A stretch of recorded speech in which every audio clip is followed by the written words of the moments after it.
हुआ तब से अपने घर भी गालबन नहीं पहुंचे थे और उसके बाद इतलात ये आई कि वो कभी कराची कभी ग्वादर मुख्तलिफ शहरों का नाम लिया गया कि वो वहां पे मौजूद है और वहां से उनको गिरफ्तार किया गया और फिर कल वो एक सहाफी के घर पे नजर आया और वहां पे वो एक इंटरव्यू देते हुए दिखाई दिए जो कि आमतौर पर तहरीक इंसाफ के मुख्तलिफ रहनुमा हमें देते दिखाई दिए नेशनल प्रेस क्लब इस्लामाबाद में।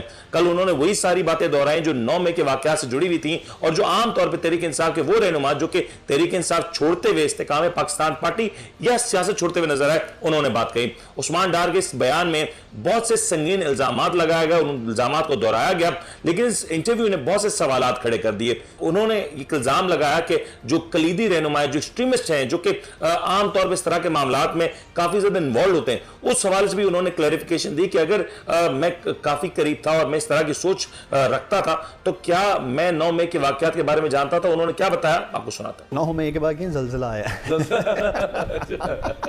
पूरे पाकिस्तान में आया। वैसे तो आपने गुफ्तगू सुनी उस्मान डार साहब की और उन्होंने कैटेगोरिकली बड़ा क्लियरली इनकार किया कि जो भी इल्जामात लगाए जा रहे हैं, जो भी बातें की जा रही हैं, वो अंडर प्रेशर की जा रही है। तहरीक इंसाफ के सवाल से क्या मौक़िफ़ है, इसके ऊपर गुफ्तगू करने का हमारे साथ ज्वाइन करें तहरीक इंसाफ के रहनुमा चौधरी मोहम्मद अली साहब। इनसे जानने की कोशिश करते हैं कि जो उस्मान डार वाला जो एक एपिसोड सामने आया, आखिर ये मरला कहीं रुकता हुआ नजर आ रहा है या ये ऐसे ही चलता नजर आएगा। अली साहब अस्सलाम वालेकुम। वालेकुम सलाम। चलो साहब, ये आपके सामने है कि कल उस्मान डार कल जिस अंदाज पर उन्होंने इंटरव्यू दिया, वो अपने घर ना गए, एक सहाफी के घर गए और उन्होंने वहां जाके एक इंटरव्यू दिया। तहरीक इंसाफ इसको किस नजर से देख रही है? जी, तहरीक इंसाफ इसको किस नजर से देख रही है कि आप ना सिर्फ मैं समझता हूँ कि आप खुद भी एक नजर से देखें ना कि एक तरफ उस्मान डार साहब का इंटरव्यू चला किसी साथी के घर और 25 दिन से उस्मान डार साहब अपने घर वालों से कांटेक्ट में नहीं थे जी। मतलब वो गायब थे। जैसे कि आपको पता है कि पाकिस्तान में मुख्तलिफ लोग और भी इसी तरह है कि वो उठाए गए हैं और उनका पता नहीं चल रहा कि वो कहाँ है। तो कल वो एक सहाफी के घर से नमूदार हुए और इंटरव्यू तो 45 मिनट का हो गया। उसके बाद एक 50 सेकंड की वीडियो आई, वो भी आप लोगों ने देखी और जो वीडियो आई 50 सेकंड की, मेरा ख्याल है कि अब उस जो गालिबन उस्मान डार साहब की वालिदा की इंटरव्यू की आप बात कर रहे हैं।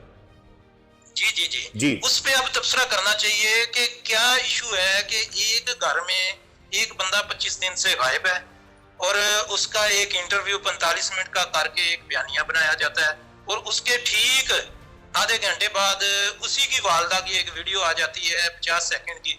और मेरा ख्याल है जितना वो इंटरव्यू देखा गया उससे शायद कोई अगर मल्टीप्लाई उसको करें 3 टाइम तो ज्यादा उसकी वालदा की वीडियो देखी गई।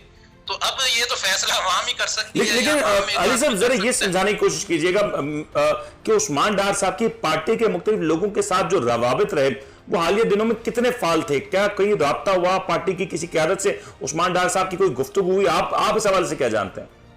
अच्छा, बात ऐसी है कि देखें अभी तो उनका मेरा नहीं ख्याल कहता कोई भी स्टेटमेंट उसके बाद आया है कि कल से लेकर वो गायब है मंजर से।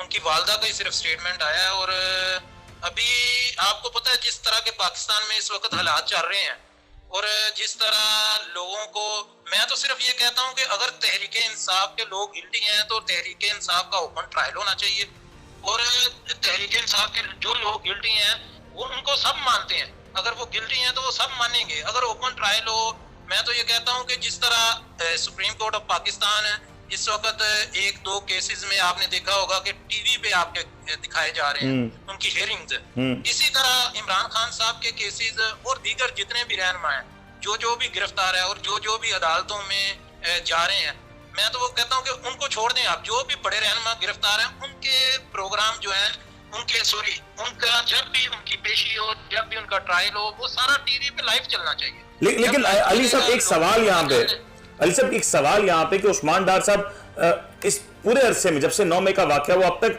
वो हमेशा पार्टी के हक में खड़े नजर आए। सडनली क्या हुआ कि उन्होंने ये फैसला किया कि वो अब ये वाली जो बात है, ये वाली सच्चाई वो अब कहने जा रहे हैं?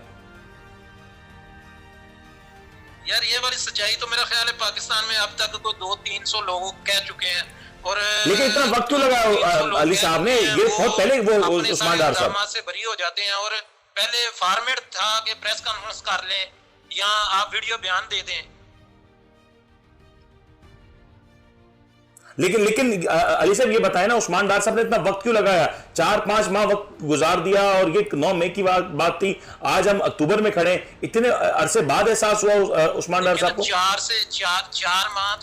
4 माह तो उस्मान डार साहब रूह पोष रहे हैं। तो जब तक वो रूह पोष थे उस वक्त तक तो वो पार्टी के मौकफ के साथ खड़े थे। सही। उसके बाद वो मतलब मंजर से गायब हो गए, अपने घर वालों से डिस्कनेक्ट हो गए।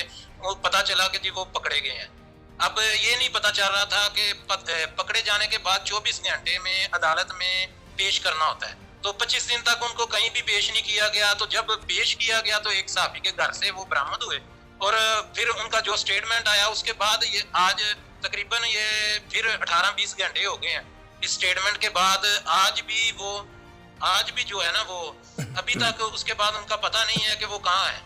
तो इस वजह से मैं ये कहता हूँ कि बड़े देखें पाकिस्तान जो है ना, मतलब आप कह रहे हैं कि कल जो वो प्रोग्राम हुआ उसके बाद उस्मान डार साहब, कल वो गलबन जो प्रोग्राम था वो घर पे हुआ था, लाइव प्रोग्राम नहीं था, रिकॉर्डेड प्रोग्राम था, तो कल के प्रोग्राम ऑन एयर होने के बावजूद वो अपने घर पे नहीं पहुंचे, अपने दोस्त अहबाब से नहीं मुलाकात हो सकी? नहीं देखे ना, अभी उनकी कोई भी ऑफिशियल, आप उनका अकाउंट चेक कर लें, आप कोई भी उनका ऑफिशियल अपने अकाउंट से अभी तक कोई बयान भी उनका रिलीज नहीं हुआ। उसके बाद ना, जब तक वो खुद कोई स्टेटमेंट नहीं देंगे, तो आपको पता है पाकिस्तान में एक लॉ है कि पुलिस अगर जोर जबरदस्ती किसी से कोई बयान दिलवा लेती है तो अदालत में फिर दोबारा लेकिन अपेरेंटली तो वो एक बड़े कंफर्टेबल माहौल में घर के सेटअप के अंदर वो मौजूद हैं। ये भी फिर सवाल उठाया जा रहा है कि क्या ये स्टूडियो में हो सकता था या कहीं और उनके अपने घर में हो सकता था, लेकिन ऐसा कुछ नहीं हुआ। नहीं, जो 200-300 देखे ना, जो 200-300 लोग थे जी, जो 200-300 लोग थे जिन्होंने सबने प्रेस कॉन्फ्रेंस की है अब तक, वो सारे के सारे अब कंफर्ट जोन में है। ठीक है, जो अब तक नहीं कर रहे प्रेस कॉन्फ्रेंस, वो सारे के सारे 9 मई के वाकयात के मुजरम है। बात समझ रहे हैं कि नहीं जी? तो ये बात तो इसका मतलब ये समझा जाए कि आने वाले दिनों में और दीगर रहनुमा वो भी प्रेस कॉन्फ्रेंस करते नजर आएंगे? देखिए, ये तो कुछ भी नहीं कहा जा सकता ना जब तक ये हालात नॉर्मल नहीं होते। लोगों को अदालतों में लेकिन अली साहब अगर यही सूरत हाल रही, अली साहब अगर यही सूरत हाल रही तो तहरीक इंसाफ बतौर सियासी जमात, क्या उसके ऊपर कोई मुश्किलात आ सकती बतौर सियासी जमात? बात ऐसे है कि देखें, तहरीक इंसाफ अलिफ बे पे ते जो मर्जी भी बन जाए, इमरान खान जो है ना उसके साथ उसका वोटर कनेक्ट है। बात समझ रहे हैं कि नहीं? आपने इसी दौरान मरियम नवाज का जलसा देखा, आपने इसी दौरान नून लीग की आप फुर्तियां देख रहे हैं कि पहले वो कहते थे हमने एयरपोर्ट से आना है जी रैली लेके, अब कहते हैं हमने लोगों को तंग नहीं करना। क्या आपने पहले कभी तंग नहीं किया? आपने तो महंगाई मार्च किया था, पाकिस्तान का बेड़ा गर्क आपने किया, 150 रुपए का पेट्रोल जो आपने 300 रुपए में बेचा जाके। बात समझ रहे हैं कि नहीं? आज जो माहौल बना हुआ है ना, आज जो माहौल बना हुआ है मेरा भाई, इस जो आपने सवाल किया ना कि क्या कल को तहरीक इंसाफ खत्म हो जाएगी? तहरीक इंसाफ जमातें उस वक्त खत्म होती हैं जब जमात का वोट खत्म हो जाए। अली साहब एक चीज और, ये जो शहबाज शरीफ साहब के हवाले से एक मंजर देखने में आ रहा है, लाहौर में जो अपनी गाड़ी में शहबाज शरीफ साहब और वहां पे जो नाजेबा कलमात कहे जा रहे हैं, जो लोग अपने गम गुस्से का इजहार कर रहे हैं, आपको लगता है कि 9 मई के वाकये के बाद शायद ये जो मामला है इसको नहीं होना चाहिए था? मैं तो ये 100% कहता हूँ कि वायलेंस जो है ना सियासत में भी ये कभी भी नहीं होनी चाहिए। ना वायलेंस कभी भी सियासत में नहीं होनी चाहिए। बर्दाश्त का लेवल में अपना जो है ना वो बड़ा अप रखना चाहिए। और दूसरी बात ये देखे ना, जो बात आगे आपने जो पहला सवाल भी किया था ना, कि बात ऐसे है कि आज इन लोगों को अगर पता हो कि इलेक्शन है, देखे ना आज सारी पार्टी, मैं समझता हूँ जो टॉप की लीडरशिप थी, 200-300 लोग या 150-200 लोग या 400 लोग, वो तो छोड़ गए हैं पाकिस्तान तहरीक इंसाफ को। आज सेकंड लीडरशिप भी तकरीबन छोड़ गई है। आज आम वर्कर सिर्फ खड़ा है इमरान खान के साथ। अगर आज भी ये इलेक्शन करवा के, ये इलेक्शन आज अगर हो जाते हैं, अगर आज पाकिस्तान के आइन को ना तोड़ा जाए, आज 90 दिन के अंदर इलेक्शन हो, आज जो सुप्रीम कोर्ट की पहले आपको पता है पंजाब और केपी में जो सुप्रीम कोर्ट की आई थी जजमेंट आई थी, अगर उनको ना वायलेट किया जाता तो आज दूध का दूध और पानी का पानी हो जाना था। पता चल जाना था कि लोग किसके साथ खड़े हैं। आम आदमी जो रेडी वाले, लेकिन अली साहब ये भी तो एक सवाल है ना कि अब आप इलेक्टेबल्स की बात करें तो तहरीक इंसाफ का सेट कैंडिडेट भी बड़ी मुश्किल हो रही है। नहीं बात सुन लेना, जो रेडी वाला है, जो एक फ्रूट बेचने वाला है, जो आम वर्कर है, जो 30-40 हजार में एक फैक्ट्री में काम करता है, उसको कैसे तोड़ेंगे? पहले तो ये सवाल पैदा होता है ना, उसके बाद आप सुन लेना, जब भट्टो साहब, आपको याद होगा पाकिस्तान की तहरीक जब भट्टो साहब ने तहरीक चलाई थी ना, उस वक्त भी आपको याद होगा कि ऐसे ऐसे कैंडिडेट भी जीते थे कि जिनके खुद के पास कुछ नहीं था, भट्टो साहब का निशान था, वो जीत गए। आज आप सर्वे भी देखते हैं, मुख्तलिफ सोशल मीडिया पे भी सर्वे होते हैं, टीवी पे भी सर्वे होते हैं, लोग कहते हैं, एक तरफ लोगों को पूछा जाता है जी एक तरफ फलां कैंडिडेट हो और एक तरफ खंबा हो, तो लोग कहते हैं हम खंबे को वोट दे दें। बात समझ रहे हैं? लेकिन अली साहब उसके लिए कैंडिडेट्स का होना भी जरूरी है। इस वक्त आपकी जमात के पास इतने लोग या ऐसे चेहरे मौजूद हैं जो बतौर कैंडिडेट इस माहौल में इलेक्शन लड़ सकें, जिसमें आप कह रहे हैं कि शायद आसान ना होगा? देखिए ना, कल अगर उस्मान डार साहब गए हैं ना बतौर कैंडिडेट पाकिस्तान तहरीक इंसाफ को छोड़ गए हैं जी, उसकी वालदा ने अनाउंस कर दिया उसी वक्त, उसने कहा जी मैं खुद ख्वाजा आसिफ के खिलाफ इलेक्शन लड़ूंगी, तो कैंडिडेट के ऊपर कैंडिडेट तो आ गया ना हमारे पास।